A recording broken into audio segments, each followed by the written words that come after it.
So in this Questrade tutorial video, I am going to be showing you guys how to buy Home Depot stock, ticker symbol HD in Canada here on Questrade. So once Questrade's opened up, I want you to go to the top right or the bottom left, either press on buy or buy/sell or the search icon.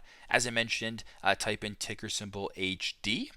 Home Depot Incorporated, the top right here, there you go. Then go to the bottom left, press on the green buy icon.